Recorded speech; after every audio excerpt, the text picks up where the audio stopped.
계속해서 우리 산상수훈 21번째 메시지 마태복음 5장 38절 39절 두 절의 말씀 함께 보시겠습니다.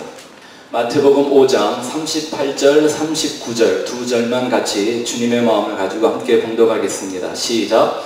또 눈은 눈으로 이는 이로 갚으라 하였다는 것을 너희가 들었으나 나는 너희에게 이르노니 악한 자를 대적하지 말라. 누구든지 내 오른뺨을 치거든 왼편도 돌려대며.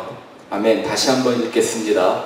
시작. 또 눈은 눈으로 이는 이로 갚으라 하였다는 것을 너희가 들었으나 나는 너희에게 이르노니 악한 자를 대적하지 말라. 누구든지 내 오른편을 치거든 왼편도 돌려대며. 아멘. 저희가 지난주에는 예수님이 도무지 맹세하지 말라 하고 하신 말씀 같이 생각해 보았습니다. 이 자신의 종교심과 개인 인간의 의지를 자랑과 의로 삼고 살았던 그 바리새인들과 같은 유대인들을 그 자리에서 모두 다 헛맹세하는, 거짓 증거하는 사람들로 만들어버리는 예수님의 파격적인 말씀이었습니다. 주님의 마음은 이런 것이 있는 거죠. 참 신앙은, 하나님에 대한 온전한 믿음은 하나님의 맹세로 이루어지는 것이지 인간의 의지와 결단으로 이루어지는 것이 아니더라는 것입니다. 제가 이 말씀을 아주 쉽게 한마디로 풀어드렸죠. 뭐 하지 마라? 제발 하나님 앞에서 까불지 좀 마라. 이 말씀을 하나님의 면전에서 직접 들었던 사람들이 성경에 여러 명 나오죠. 그 중에 가장 아마 유명한 사람들은 욥과 그의 친구들이었을 겁니다. 욥이 알 수 없는 이유의 고난을 당하기 시작하자 욥의 친구들이 하나님의 이름을 빙자해서 아주 뜨거운 논쟁을 벌입니다. 모든 어떤 철학적 사고의 근간을 이룬다고 할 만큼 위대한 토론이었던 욥과 그 친구들의 토론 말입니다. 하지만 결국 때가 되어 하나님이 그들에게 찾아와 욥을 비롯한 그 모든 사람들을 전부 다 책망하십니다. 그게 바로 욥기의 38장부터 41장까지 나온 말씀인데, 하나님이 쉬지 않고 그들에게 하나님이 창조로부터 마지막 그 날까지 하실 그 일들을, 하나님이 맹세하신 그 일들을 일일이 하나씩 설명을 하십니다. 무슨 말씀입니까? 제발 내 앞에서들 까불지 좀 마라라는 그런 마음이 있었겠죠. 그 요는 바로 그 어느 것도 인간의 힘으로 된 것이 아니다라는 것입니다. 오직 하나님 한 분만이 처음과 나중이요, 시작과 끝이요, 알파와 오메가 되신다라는 것을 이 말씀을 통하여 정확하게 증거하고 있는 것입니다. 세상의 그 헛된 종교와 예수 복음의 참 진리는 여기서 아주 극명한 대조를 보여줍니다. 세상의 많은 헛된 종교들은 겉으로 보면 형식적으로는 신을 찾는 것 같지만 사실 모든 것이 인간의 가능성에 의존하고 있습니다. 잘 생각해 보십시오. 그렇기에 모든 그런 이 세상의 형식 종교들은 인간의 존엄성과 자존심을 세워주는 거짓 맹세들로 가득합니다.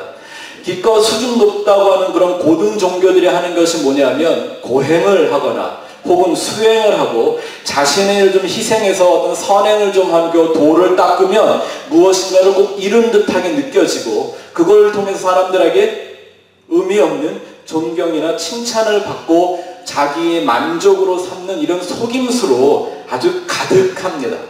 그들의 내세의 사상도 역시 마찬가지입니다. 지난 우리 목요일 저녁에 저희가 한번 천국의 상급을 가지고 한번 논해본 적이 있어서 제가 좀 더 나름대로 공부를 좀 해보고 조사를 좀 해봤다가요, 아주 재밌는 걸 하나 발견했습니다.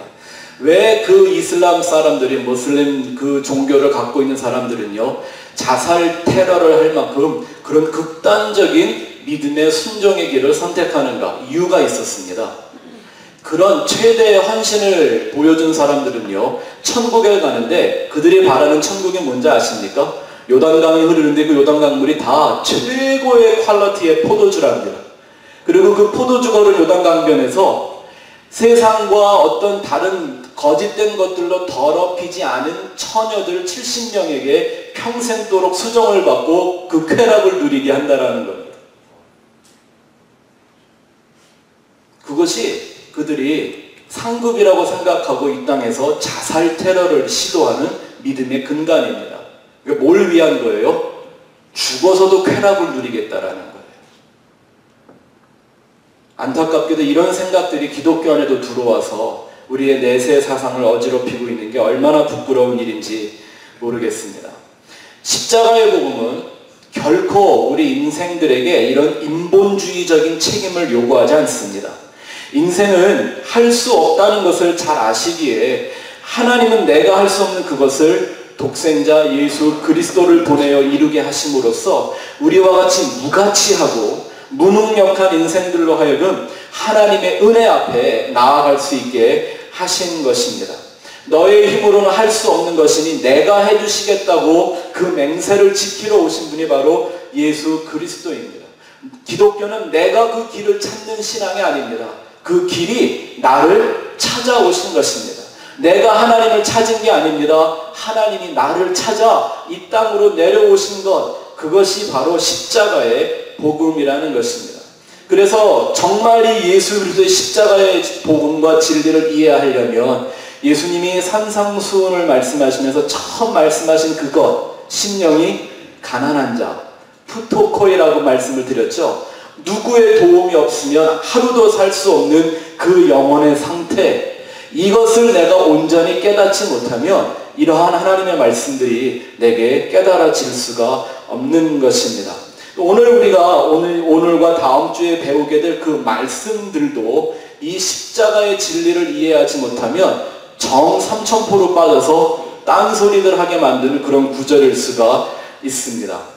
보십시오. 오른뺨을 맞으면 왼편도 돌려대서 더 맞아야 된다. 속옷을 달라고 고소를 하면 겉옷도 벗어줘라. 누가 오리를 가자고 말하면 심리까지 갖추라고 이런 말씀을 하십니다. 이 말씀, 이 구절들을 보면요, 정말 성경 전체를 예수와 십자가라는 진리로 아주 일관성 있게 해석하고 이해하는 것이 얼마나 중요한지를 알게 해주는 그런 구절들입니다. 제가 한 주간 동안 이 한 절의 말씀, 오른뺨을 맞으면 왼뺨도 돌려대야 한다라는 이 얘기를 갖고 얼마나 많은 사람들이 해석을 하고 주석을 하고 설교를 했는지 나름대로 엄청난 분량의 주석과 설교와 해석들을 한번 찾아보았습니다. 정말 해석도 가지가지고요. 생각도 참 다양하다라는 거 볼 수가 있었습니다. 제가 여러분 주보에 써놨는데요. 이 오른뺨을 맞으면 왼편도 돌려내야 된다라고 하시는 말씀 전에 예수님 하신 말씀이 있었죠. 너희가 이런 말씀을 들었다. 뭐예요? 받은 대로 갚아줘야 된다. 이에는 이, 눈에는 눈. 이게 바로 뭐냐면 동해보복법이라고 하는 겁니다. 레스탈리오니스 이렇게 말하는 건데요. 이게 바로 뭐냐면 받은 대로 그대로 갚아줘야 된다. 이 성경이 어디 나옵니까? 한번 출애굽기 말씀을 한번 같이 읽어볼까요? 출애굽기 21장 23절 25절에 거기 나오는데 한번 읽어보자. 시작. 그러나 다른 해가 있으면 갚되 생명은 생명으로, 눈은 눈으로, 이는 이로, 손은 손으로, 발은 발로, 된 것은 된 것으로, 상하게 한 것은 상함으로, 때린 것은 때림으로 갚을지니라. 신나는 말씀이죠. 받은 대로 갚아주려니까 얼마나 좋습니까? 이런 동해보복법, 탈리오법이라고 하는 이 고대의 법은요, 사실 구약 성경에만 있는 것이 아니라 아주 역사적으로 중요한 유물이라고 하죠. 함무라비 법전 안에도 같은 동일한 의미로 기록되어져 있는 그런 고대의 법이기도 합니다. 잘 아시는 얘기죠. 제가 하와이 있을 때 우리 성도님들 중에 이 중동권 지역에서 건축 사업을 하시는 분이 한 분 계셨는데 그분들이 올 때마다 얘기를 해주시면, 얘기를 들어보면 거기는 아직도 이슬람 국가들이 동해보복법을 부분적으로 시행하고 있어서 도둑질을 한 사람들, 손이 잘려서 손이 없는 이런 사람들을 길거리에서 흔하게 만날 수 있다고 합니다. 혹시 이런 기사나 뉴스를 좀 관심이 있었던 분들은 아실 거예요. 얼마 전에 한 그 이슬람권에 있는 남자가 여자에게 앙심을 품고 황산을 뿌려서 얼굴에다가 얼굴만 상한 게 아니라 눈이 다 멀은 사건이 있었습니다. 지나가는 말로 한번 들어보셨을 거예요. 근데 그 이슬람 법정에서 어떤 형벌을 내렸는지 아십니까? 그 사람을 그 처형대에 눕혀놓고 기계로 눈을 까놓고 황산을 20방울을 그 눈에다가 직접 뿌린 이런 형벌을 주었습니다. 그게 뭐예요? 동해보복법. 이런 일들이 생깁니다. 이런 목적이 있었겠죠. 아주 그 죄에 대한 처벌을 강하게 함으로써 범죄가 없는 사회를 이루거나 혹은 어떤 피해를 당했을 때 필요 이상의 보복은 또 할 수 없도록 만들어놔서 나름대로의 안전하고 공평한 사회를 한번 만들어 보겠다라는 생각이었을지도 모르죠. 근데 생각해 보세요. 법이 강하면, 처벌이 강해지면 죄가 없어지나요? 그래요? 그럴까요? 전혀 절대 그럴 수가 없죠. 한번 생각해 보십시오. 아담과 하와는 인간으로서는 가장 완전한 상태를 경험해본 유일한 두 사람이었습니다. 에덴 동산과 아직 죄와 사망이 들어오지 않은 그 하나님과 같은 그 상태를 누리고 있었던 사람들이었습니다. 그 사람들에게 법이 많은 것도 아니었습니다. 나무 열매 그거 하나만 따먹지 마라. 근데 하나님이 그 법 하나에 엄청난 형벌을 약속하셨습니다. 이걸 따먹으면 정령 죽는다. 좀 너무 가혹한 형벌이죠. 그 열매 하나 먹었다고 죽여요? 하나님의 법이 그랬단 말입니다. 그렇게 엄청난 형벌과 대가를 마련해냈는데 그것 때문에 아담과 하와가 죄를 이겼나요? 범죄를 피해갈 수 있었습니까? 아니요. 그 열매를 따먹고 말았습니다. 그게 바로 인생의 능력입니다. 그게 바로 저와 여러분들의 정체입니다. 근데 하나님이 이스라엘 그 광야에 들어간 백성들에게 왜 이렇게 무시무시한 법을 주셨을까요? 우리가 보통 생각하고는 사랑의 하나님, 자비의 하나님, 용서의 하나님, 이런 하나님과는 사뭇 다른 이미지의 그 법 아닙니까? 아무래도 이런 건 필요했던 것 같습니다. 애굽에 400년을 넘도록 살던 그 사람들이 이제 광야 안에 들어와 하나님의 사람으로 변화되기 위해서는 또 그 사람들이 200만 명이 넘던 그 사람들이 광야에서 그 광야 생활을 하기 위해서는 이렇게 강력한 법이 좀 필요했던 것도 사실이었을 겁니다. 하지만 그거는 그 필요 때문이 아니라 그것을 통하여 우리에게 말씀하기 원하시는 하나님의 지은이가 있었죠. 우리가 지난 목요일부터 광야로 인도하시는 하나님을 공부하기 시작했는데 이 광야에 있었던 모든 사건들과 모든 것들이 뭘 의미한다고요? 예수 그리스도의 구속과 그 십자가의 모형으로 나타난 것입니다.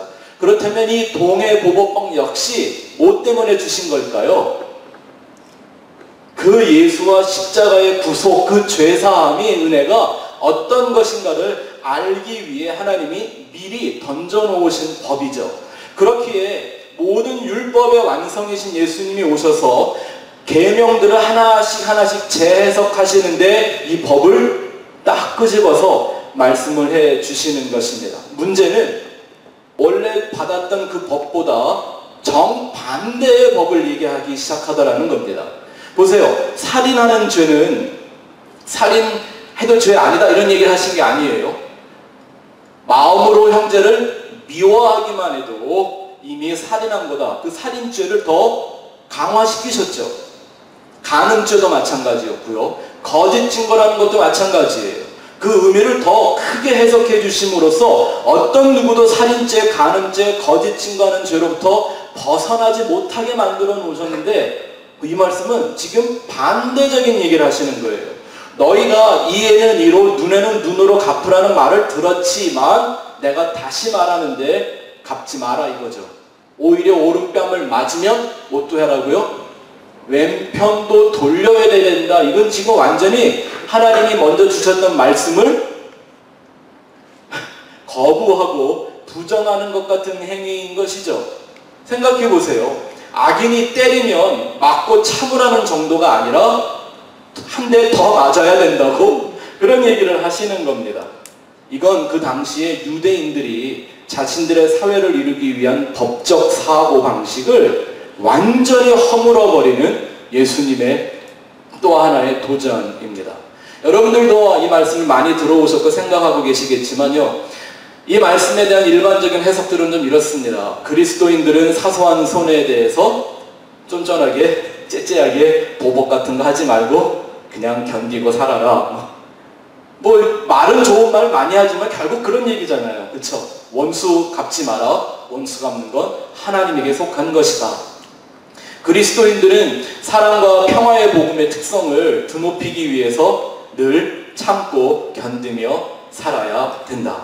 어디 가서 무시받는다고 기죽지 말고 때가 되면 하나님이 높여줄 때가 올 테니까 반드시 참고 살아라. 악한 자들이 오른뺨을 때리면 왼편도 돌려대는 이런 비폭력주의 혹은 평화주의를 지켜서 예수 그리스도의 십자가의 위상을 높여야 한다. 제가 그 중에 인터넷상에서 가장 인기 있는 해석을 하나 찾아서 갖고요. 제가 그 한 문단을 여러분들에게 읽어드릴까 합니다. 잘 들어보세요.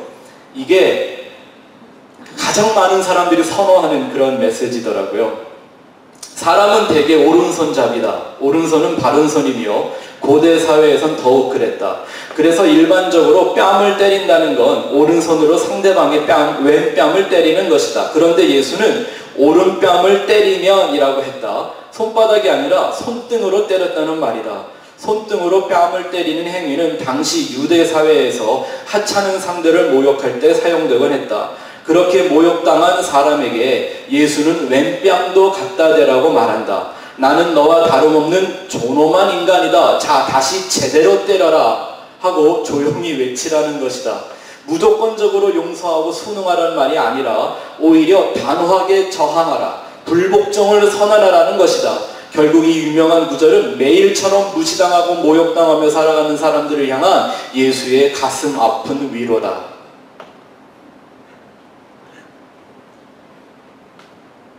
웃음이 나오시죠? 근데 여태 이렇게 알고들 계시지 않았나요? 어떻게 제가 꽤 이해력이 깊은 사람이거든요. 근데 이해가 안 됩니다. 내가 한 대 더 맞아주는 게 어떻게 저항이죠? 한 대 맞았으면 10대를 때려야 저항이죠. 아닌가요? 그리고 이 말씀이 가서 한 대 더 맞아주라는 게 예수님의 위로라고요? 정말 오른편 맞고 왼편 돌려대면 하나님 영광 받으시던가요? 모르실 거예요. 해본 적이 없기 때문에. 그쵸? 내가 오른편 맞았을 때 왼편 돌려대면 복음이 전해집니까? 내가 뺨 한 대 더 맞아주는 것이 과연 믿음의 선행인가요? 하나님의 영광을 받으시며 복음의 진실성이 부각돼서 사람들이 예수님의 이름에 감동을 받을 만한 그런 선행인가라는 거예요. 아니 그렇다면 정말 역사가 공인해주는 비폭력주의자여 평화주의자였던 간디의 이름은 기억하는데 간디가 그렇게 살게 만들었던 이 산상수훈의 주인 예수의 이름은 왜 기억 안 하고 왜 그의 이름에 영광을 돌리지 않는 건데요? 왜 그 이름에는 상을 주지 않는 건데요? 뭐 이런 얘기도 합니다. 우리나라 참 기독교 역사에 자랑스러운 목사님 한 분 계십니다. 사랑의 원자탄 손영원 목사님. 이분은 자기 아들을 죽인 일본의 앞잡이를 자기의 양자로 삼으셔서 그를 목회자로까지 길러냈습니다. 정말 그게 어떻게 가능한 일이었을까요? 우리는 그런 믿음을 진정한 믿음이라고 얘기하며 그분에게 늘 존경심을 보여드립니다. 맞습니다. 정말 놀라운 믿음입니다. 그 정도 믿음이 돼야 진정한 믿음이라면 뺨은 맞는 건 고사하고 누가 나한테 눈치만 안 좋게 줘도 그것 때문에 자존심 상하고 분해하는 우리의 믿음 갖고는 천국에 들어갈 수 있겠습니까? 그 정도 돼야 천국 갈 만한 믿음이라면 이렇게 누가 내 자존심 건드릴까봐 고슴도치같이 촉각을 세우고 살아가는 우리들 천국 근처나 갈 수 있겠어요? 좀 더 거창하게 말한다면 이런 겁니다. 독일 나치가 유대인을 엄청나게 학살했습니다. 그들을 비난하면 안 되죠. 왜 남은 유대인들을 다 죽이지 않았냐고 더 내어줘야 되는 거 아닙니까? 일본의 강제징용과 위안부로 끌고 가서 우리 조선 사람들의 인권을 유리라는 얘기 우리 너무나 잘 알고 있을 겁니다. 비난하지 말아야죠. 더 데려가라고 보내줘야 되는 거잖아요. 오른편 빠지면 왼편도 돌려대야 되니까. 딸 데려가면 사촌 누나까지 보내줘야 되는 거 아닙니까? 그래야 이 말씀대로 하는 거잖아요. 북한이 남침했다고 욕하면 안 되죠. 왜 제주도까지 내주지 않았느냐고 오히려 마음에 한탄이 생겨야죠. 이게 지금 그런 말씀이겠습니까? 더군다나 예수님이 지금 말하는 대상은 악한 사람들, 그죠? 악한 자들이 한 대 더 때리게 해주면 세상에 평화와 사랑이 넘치는 세상이 되겠습니까? 보세요. 선한 자들에게 맞아도 그 분이 풀리질 않아서 밤잠을 못 자는 게 우리 인생인데, 악한 자들이 불의하게 때릴 때 내가 한 대 더 맞아주면 그 악한 자들이 혹시 미안해서 반성하고 회개하고 돌아올까요? 그런 얘기겠어요? 이게 누구한테 맞았다, 멸시를 당했다, 조롱을 당하고 내 자존심이 짓밟혔다 그러면요, 그래요. 예, 성경대로 한번 한다고 한 대 더 맞았다고 칩시다. 근데 속으로 얼마나 분하겠어요. 그 사람이 얼마나 밉겠어요. 근데 분명히 한 두세 절 앞에 보면 예수님이 형제를 마음으로만 미워해도 뭐 하는 거다? 살인죄라고 그랬잖아요. 그래야 한 대 더 맞고 그 사람 미워하면 이 사람은 살인죄를 지는 거잖아요. 그러니 저 같으면 살인죄를 지느니 가서 머리카락을 다 끄집어낸 죄만 짓겠어요. 예? 손모가지 부러뜨리든지 차라리. 아니 그게 더 낫지 않아요? 저의 이런 도발적인 발언에 여러분들이 동의가 안 된다면 우리가 한번 해보면 돼요. 우리가 정말 오른편 맞고 왼편도 돌려댈 수 있는 사람이 되려면요, 우리는 교회 모일 때마다 이 연습을 해야 돼요. 한 대 더 맞아도 연예인처럼 아무렇지도 않은 척 할 수 있게. 자, 한번 해봅시다. 말 나온 김에. 손 드는 분이 두 분 계셨습니다. 그렇잖아요. 이거 연습 안 하고 되겠어요? 그죠? 맨날 이거 연습해야 되잖아요. 네, 그래서 만날 때마다 한 대씩. 이게 지금 그런 말씀 하시는 거 아니라는 거 아시겠죠? 제가 왜 이 말씀을 가지고 이렇게 좀 격양된 목소리로 설교를 하냐면, 저는 이 한 절의 말씀 때문에 제 인생과 제 영성에 엄청난 전환점이 이루어져 봤기 때문입니다. 저희가 선교지에 있을 때 저는 이 한 구절의 말씀을 가지고 엄청나게 영적인 싸움을 한 적이 있었습니다. 우리 요한이가 한 3살 좀 넘었을 때였습니다. 오래간만에 용돈이 좀 생겨서 맥도날드를 좀 사주고 가서 놀게 해주려고 동네 하나밖에 없는 그 맥도날드에 갔었는데요. 이렇게 그 안에 이렇게 칸막이를 쳐놓고 왜 공 많이 집어넣고 노는 데 있잖아요. 거기를 쏙 들어갔는데 요한이보다 조금 어린 여자애 하나가 갑자기 보자마자 아무 이유 없이 정말 난 그렇게 따귀를 잘 때리는 애 처음 봤어요. 또 요한이가 얼굴이 커서 그냥 후들러도 잘 맞거든요. 막 손에 얼굴에 손가락 자국이 날 만큼 따귀를 때린 거예요. 얼마나 황당하든지. 근데 만약에 그 아이나 그 부모가 외국 사람이었으면 제가 가만히 안 뒀을 거예요. 근데 한국 사람들이었고 모여서 무슨 구역 모임을 하고 있던 거 있죠. 그러니 내가 선교사인데 화를 낼 수 있어요. 소리를 지를 수가 있어요. 그 애를 나무랄 수가 있어요.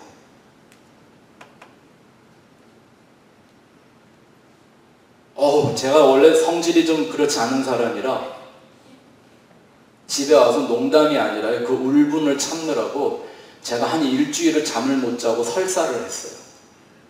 정말로. 제가 왜 학생 때 한번 잠깐 삐뚤어졌냐 하면 밖에 나가서 깡패 같은 애들은 억울하게 한 대 맞은 것 때문에 학교를 뒤집어 엎었거든요.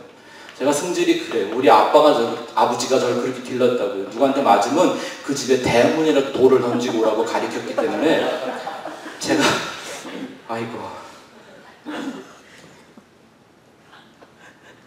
얼마나 제가 힘들었는지 아마 여러분 상상하시기가 좀 어려울 거예요. 차라리 내가 맞았으면 괜찮을 텐데 내 아들이. 그러고서는 할 수 없이 집으로 돌아왔습니다. 그리고 이 2절의 말씀을 정말 심각하게 연구해 보았습니다.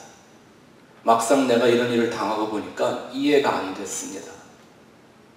과연 그 자리에서 내가 참았다고 하나님이 영광을 받았을까? 미안하다는 말 한마디 안 하고 돌아선 그의 엄마 회개나 했을까? 혹은 그 사람들이 역시 미국에서 공부하고 온 선교사라 다르다고 칭찬이나 한마디 해줬을까?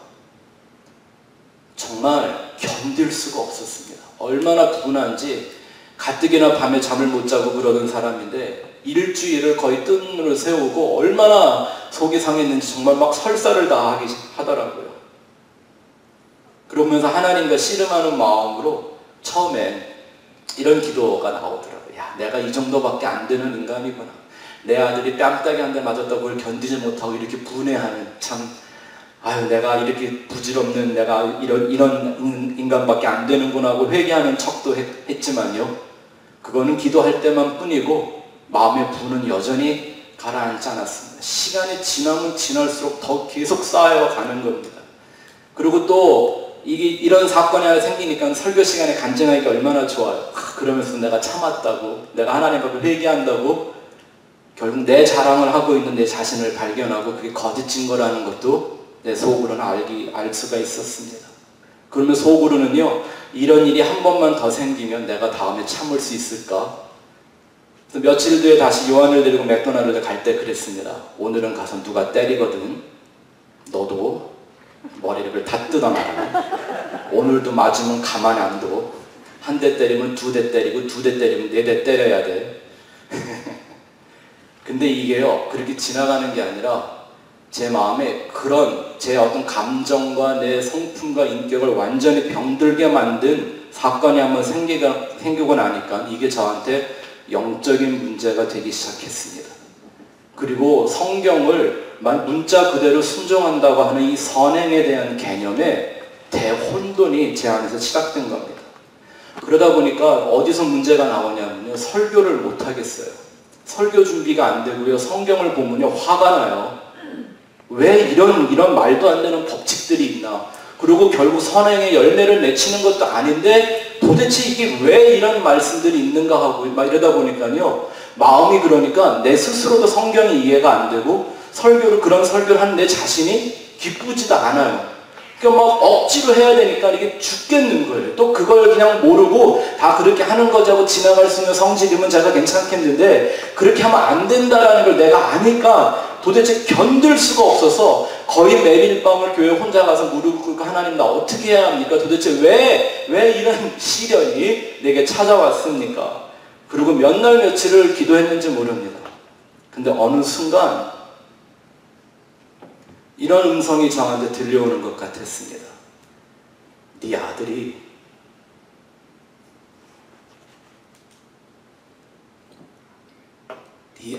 뺨 한 대 맞으니까 네 마음이 그렇게 아프냐? 누가 제 귀에다 대고 이렇게 말하는 것 같았습니다. 그 순간 저는 저의 모든 것들이 또 한 번 와르르 무너짐을 경험했습니다. 도대체 예수의 십자가의 복음을 전한다는 내가 성경을 바로 알고나 있는 건지 모르는 건지, 내가 무엇을 위해 예수를 믿고 설교하고 사는지, 십자가가 무엇인지를 내가 도대체 알며 복음을 전하는 사람인가? 나의 모든 것이 무너지면서 다시 한번 가슴 깊이 깨달은 내가 있었습니다. 악한 자들이 오른뺨을 때리면 왼편도 돌려대라. 이것이 아들을 십자가에 못 박는 아버지의 마음이구나. 그 아들의 오른뺨을 때린 악한 자가 바로 나였구나. 나 같은 악당이 예수님의 오른뺨을 때렸는데 주님은 나한테 왼편도 돌려주셨구나라는 걸 알게 되었습니다.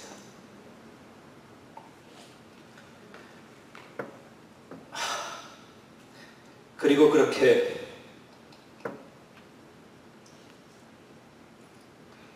나 같은 죄인 하나를 위해서 십자가의 길을 가시고 인생들에게, 그 악한 인생들에게 뺨을 맞으시며 멸치와 조롱을 당하셔야 했던 그 예수님의 모습들을 생각해 볼 수 있게 되었습니다. 인간은 상상도 흉내도 낼 수 없는 이 법을 예수님은 묵묵히 순종하시면서 완성해내시는 말씀들이 하나씩 하나씩 기억이 났습니다. 먼저 성경 구절 하나 볼까요? 누가복음 22장 63절 65절 읽겠습니다. 시작. 지키는 사람들이 예수를 희롱하고 때리며 그의 눈을 가리고 물어 이르되 선지자 노릇하라. 너를 친 자가 누구냐 하고 이 외에도 많은 말로 욕하더라. 마태복음 26장 27절 시작. 이에 예수의 얼굴에 침 뱉으며 주먹으로 치고 어떤 마태복음 27장 30절 그에게 침 뱉고 갈대를 빼앗아 그의 머리를 치더라. 이게 각 다른 장에 기록되어 있는 것은 이게 한두 번 일어났던 사건이 아니더라는 것을 암시하고 있죠. 마가복음 14장 65절 어떤 사람은 그에게 침 뱉으며 그의 얼굴을 가리고 주먹으로 치며 이르되 선지자 노릇을 하라 하고 하인들은 손바닥으로 치더라. 마가복음 15장 19절 갈대로 그의 머리를 치며 침을 뱉으며 꿇어 절하더라. 더 놀라운 것은 이건 십자가 사건 때문에 어쩌다 우연하게 생겨난 그런 일들이 아니라 이미 예언되어 있던 십자가의 구속의 사건을 주님은 그대로 성취하고 있는 것을 보여줍니다. 하나님의 아들이라도 이 타락한 인생은 자기 자존심과 의를 지키려고 그 아들까지도 모욕하고 멸시하며 십자가에 매달아 죽이는 그 인생인 것을 폭로하시기 위해서 이것을 이미 계획하시고 때가 되매 이것을 성취하셨다라는 말씀이 기록되어져 있습니다. 이사야서 50장 6절 말씀입니다. 시작. 나를 때리는 자들에게 내 등을 맡기며 나의 수염을 뽑는 자들에게 나의 뺨을 맡기며 모욕과 침뱉음을 당하여도 내 얼굴을 가리지 아니하였느니라. 이해가 되십니까? 때리며 모욕과 침뱉음을 당하는데도 주님은 당신의 얼굴을 피하거나 가리지 않았다고 말씀하십니다. 이제 더 이상 이 오른뺨을 맞으면 왼편도 돌려대라는 이 말씀을 인본주의적으로 더 이해하시지 않게 되기를 바랍니다. 성경에 이런 구절들이 기록될 때마다 하나님의 마음엔 이미 십자가의 고통과 그 십자가를 통해 돌아오게 될 죄인들의 회개에 대한 소망이 가득했음을 볼 수 있습니다. 죄인들이면 그냥 벌하면 되는데 벌을 받아봐야 자기의 죄가 얼마나 큰 죄였는지를 알게 될 텐데 오히려 주님은 당신이 그 벌을 대신 받아줌으로써 한 사람 한 사람의 죄인들이 자신의 그 죄성을 깨닫고 회개하고 돌아오게 하시기 위해서 스스로 이 멸시와 조롱의 자리로 내려가셨던 것입니다.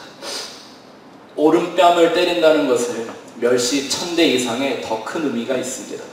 이 유대인들을 수신자로 했던 마태는 그들의 전통을 알기 때문에 오른쪽과 다른 쪽이라고 명시를 했습니다. 원래 왼쪽이라고 말하지 않고 다른 쪽이라고 명시를 했는데 편의상 우리말 성경의 오른편과 왼편으로 번역이 되는 거죠. 하지만 이 예수님의 복음을 이방인들에게 전했던 누가복음에는 조금 다르게 기록되어져 있습니다.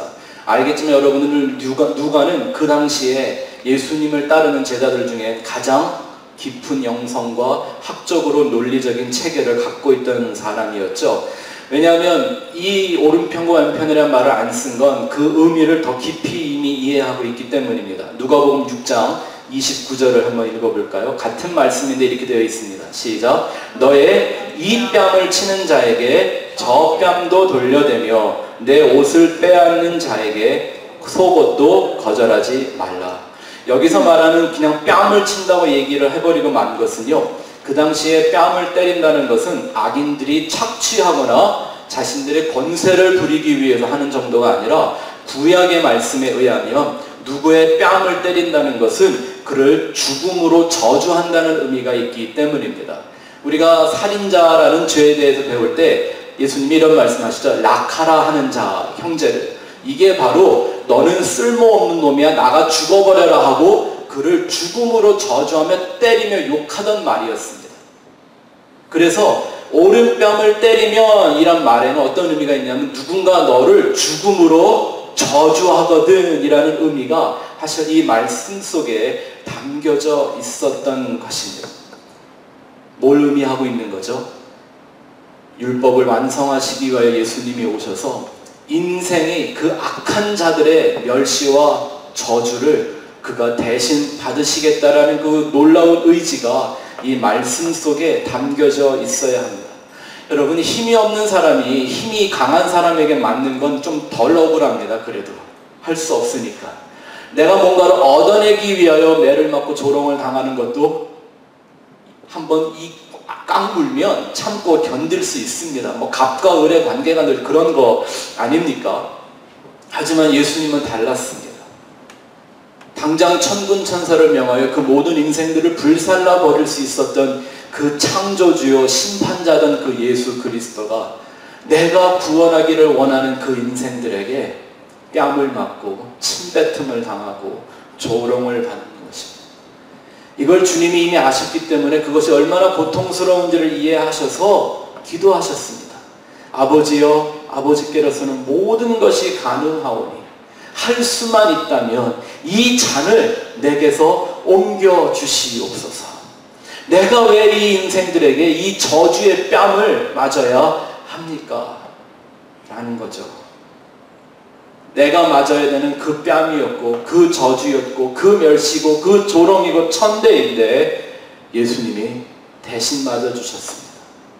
그리고 그 인생들에게 예수님은 다른 편으로 돌려대어 주신 것입니다. 좀 더 풀어서 설명을 드린다면 내 대신 모든 저주와 멸시와 고난을 받으신 예수가 저주와 멸시와 고난이라는 것을 똑같이 갚으신 게 아니라 이에는 이로 눈에는 눈으로 갚으시는 게 아니라 다른 것으로 오히려 사랑과 용서와 자비와 은혜로 갚아주신다라는 말씀의 의미가 이 안에 담겨져 있는 것입니다. 이것도 역시 성경이 이미 예언되어 있던 구원자의 모습이었습니다. 이사야서 말씀을 한번 볼까요? 이사야서 53장 1절부터 5절까지 한번 보겠습니다. 여러분 주보에는 4절, 5절만 기록해놨는데 좀 더 이해를 더하기 위해서 1절부터 같이 읽어보겠습니다. 시작! 우리가 전한 것을 누가 믿었느냐? 여호와의 팔이 누구에게 나타났느냐? 그는 주 앞에서 자라나기를 연한 순 같고 마른 땅에서 나온 뿌리 같아서 고운 모양도 없고 풍채도 없은즉 우리가 보기에 흠모할 만한 아름다운 것이 없도다. 그는 멸시를 받아 사람들에게 버림받았으며 간고를 많이 겪었으며 질고를 아는 자라. 마치 사람들이 그에게서 얼굴을 가리는 것 같이 멸시를 당하였고 우리도 그를 귀히 여기지 아니하였도다. 그는 실로 우리의 질고를 지고 우리의 슬픔을 당하였거늘 우리는 생각하기를 그는 징벌을 받아 하나님께 맞으며 고난을 당한다 하였노라. 그가 찔림은 우리의 허물 때문이요 그가 상함은 우리의 죄악 때문이라.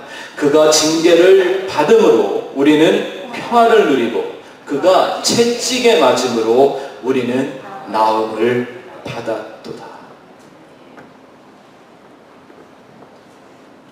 우리는 예수를 못 박았는데 예수는 우리에게 자유를 주었습니다. 우리는 예수를 채찍질했는데 예수는 우리에게 오히려 나음을 주었습니다. 우리가 예수를 저주했는데 예수는 우리에게 평화를 주셨습니다. 이런 은혜를 받고 사는 우리인데도 불구하고 그 은혜를 누리며 감사하는 삶을 살기보다 이런 은혜 받았으니 더 받을 것 없나 해서 거머리 마냥 다고다고하던 제 전날의 모습을 잊을 수가 없었습니다. 이 한 절의 말씀이 깨달아지면서 저는 예수님의 십자가가 무엇인지를 더욱 이해할 수 있게 되었습니다. 제가 신학교에 와서 신학교를 다니던 중에 미국 신학교 채플의 찬양팀에서 봉사를 한 적이 있었습니다. 근데 이 새로운 미국 노래를 배우는 게 너무나 재밌었었고요. 또 한국에서부터 외국 가스펠을 좀 좋아했던 차라 열심히 하고 있다가 어느 한날 아주 간단한 노래 하나에 제 마음 속에서 이 예수 그리스도의 마음이 깨달아진 적이 또 한 번 있었습니다. 혹시 들어보신 적 있는지 모르겠습니다. Oh how he loves you and me, oh how he loves you and me, he gave his life, what more could he give, oh how he loves me, oh how he loves you, oh how he loves you and me. 얼마나 간단해요. 근데 그 한 절이, 한 프레이즈가 He gave his life. 우리에게 생명 주셨는데 What more could he give? 우리에게 무엇을 더 주실 수 있겠는가? 그 생명 하나로 만족하지 못하고 그 생명의 가치를 이해하지 못하는 저를 보면서 그날도 얼마나 혼자 울며 회개하며 예배를 드렸나 모릅니다. 여러분, 왜 예수님과의 인격적인 관계, 그 퍼스널 릴레이션십을 갖는 것이 믿음의 본질이고 중요한지 아십니까? 예수님의 고난을 기억하면 여러분들에게 마치 내 아들이 뺨을 맞은 것 같은 그런 고난을 느끼십니까? 예수가 겪어야 했던 그 아픔과 고난이 여러분 안에서 느껴지고 있습니까? 수많은 교인들이 자기를 위한 회개는 참 잘합니다. 자기의 자존심을 상하게 하는 죄에 대한 고통은 빨리 깨닫고 회개합니다. 왜? 나한테 불리하니까, 부끄러우니까, 창피하니까. 근데 정작 예수가 나를 위하여 겪어야 했던 일들은, 예수가 내 안에서 경험하고 있는 그 일들은 느껴내지를 못합니다. 십자가의 길을 간다는 것은 내 영광, 내 자존심, 나의 자랑을 위해 걸어가는 그 길이 아니라 예수가 감당해야 했던 것들을 내 안에서 경험하면서 그 십자가의 의미와 은혜를 경험하며 사는 것을 의미하는 것입니다. 그런데 내 안에 느낌이 없고 경험이 없다면 그는 아직도 예수와 인격적인 관계 안에 거하지 못하는 사람들 때문일 것입니다. 내 아들이 뺨 한 대 맞았다고 일주일 동안 설사를 하는 내가 왜 예수님의 고난을 말할 때는 마음에 아무런 느낌도 가책도 없이 말할 수 있을까? 한번 우리가 심각하게 생각해 보아야 될 그 말씀이 여기에 있는 것입니다. 과연 나와 예수님과의 관계는 그 십자가 안에서 하나가 된 진정한 관계인가라는 것 말입니다. 오른뺨을 맞으면 왼편도 돌려대라. 네, 적어도 그리스도인들은요, 그런 의지를 갖고 살아야 합니다. 뭐 때문에? 예수와 그 십자가의 비밀을 깊이 있게 깨달아내기 위해서입니다. 그런데 주님의 계획은 여기서만 끝나지 않습니다. 반드시 보복하시는 날이 옵니다. 예레미야가 눈물의 선지자였다고 하죠. 왜 그렇게 울었을까요? 첫째는 마치 자식을 잃어버린 것 같은 아버지의 성심한 마음을 깨달았기 때문이요. 둘째는 그 아버지가 반드시 그 죄인들에게 보복하는 두려운 날이 온다라는 걸 알았기 때문입니다. 한 절만 볼까요? 예레미야 51장 56절 같이 읽어보겠습니다. 시작. 곧 멸망시키는 자가 바벨론에 이르렀습니다. 여기선 지금 예수님이 어떤 자로 와요? 구원자가 아니라 destroyer, 멸망자로 오신다. 계속 읽어볼까요? 그 용사들이 사로잡히고 그들의 활이 꺾이도다. 여호와는 보복의 하나님이시니 반드시 보응하시리로다. 아멘. 저와 여러분들 안에 이 하나님에 대한 감사와 은혜, 한편으로는 두려움과 경외함이 우리 안에 있기를 바랍니다. 나 대신 오른뺨을 맞으시고 나에게 왼편을 돌려대신 그 예수의 그 마음이, 그 은혜가, 그 사랑이 여러분들 안에 살아있기를 주의 이름으로 축원합니다. 그러므로 말미암아 우리 안에서는 자연히 예수님의 뺨을 때릴 수밖에 없었던 악한 내 자신을 부인하고 그 십자가를 지고 예수님을 따라가는 삶을 사는 것입니다. 참된 복음은 거기서 출발합니다. 기도하겠습니다.